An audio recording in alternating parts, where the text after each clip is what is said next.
नमस्ते साथीहरू, म पदमराज भट्ट। आजको भिडियोमा तपाईहरुलाई रिटेनिङ वालका सबै आइटमहरुको डेफिनेसन र कुन वाल कहिले रोज्ने सिलेक्सन क्राइटेरिया एकदम इजी तरिकाले बुझाउने छु। व्हाइट बोर्डमा क्लियर स्केच देखाइसकेको छु। यसमा ग्रेभिटी वाल छ। यो ग्रेभिटी वालले सेल्फ वेटले अर्थ प्रेसर रोक्छ, रेनफोर्समेन्ट हुँदैन। स्टोन मेसनरी वा प्लेन कंक्रिटबाट बनाइन्छ। हाइट 0 देखि 3 मिटरमा बेस्ट हुन्छ। दोस्रो नम्बरमा छ सेमी ग्रेभिटी वाल।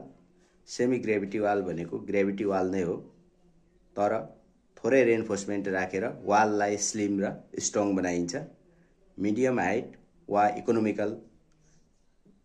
हाइटमा इकोनोमिकल हुन्छ। तेस्रो नम्बरमा छ आरसीसी क्यान्टिलिभर वाल। क्यान्टिलिभर वालमा स्टिम र बेस स्ल्याबको बेन्डिङ एक्सनले अर्थ प्रेसर ब्यालेन्स गर्छ। हिल, टोय र स्टिममा रेनफोर्समेन्ट हुन्छ।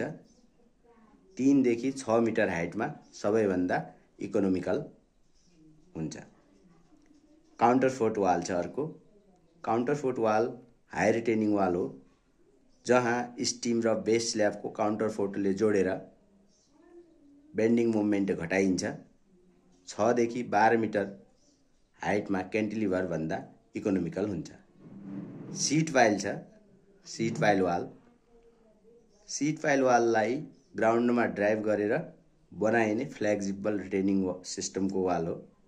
सफ्ट सोइल, रिभर ब्याङ्क, एक्जाभेसनमा यो धेरै युजफुल हुन्छ। टेम्परेरी र पर्मानेन्ट दुवै काममा प्रयोग हुन्छ। Diaphragm wall. Diaphragm wall deep एक्जाभेसनमा बनाइने कन्टिन्युअस आरसीसी वाल हो।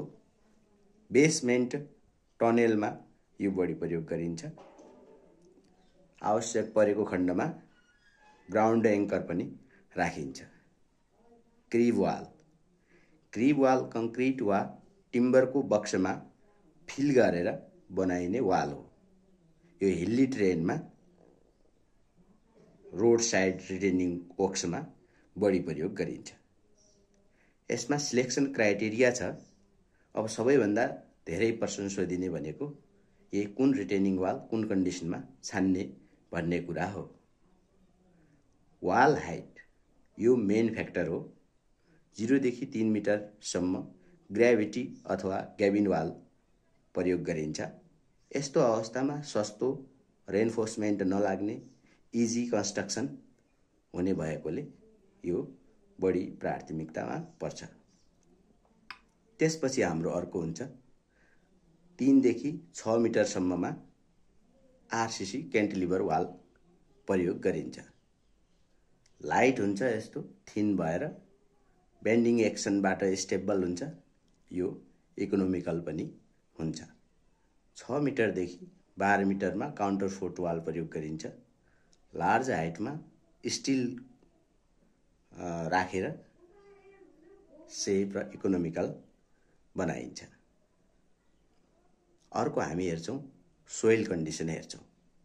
सोइल कन्डिसनमा soft soil, low bearing capacity भयो भनेपछि sheet pile, diaphragm wall, anchored wall प्रयोग गरिन्छ।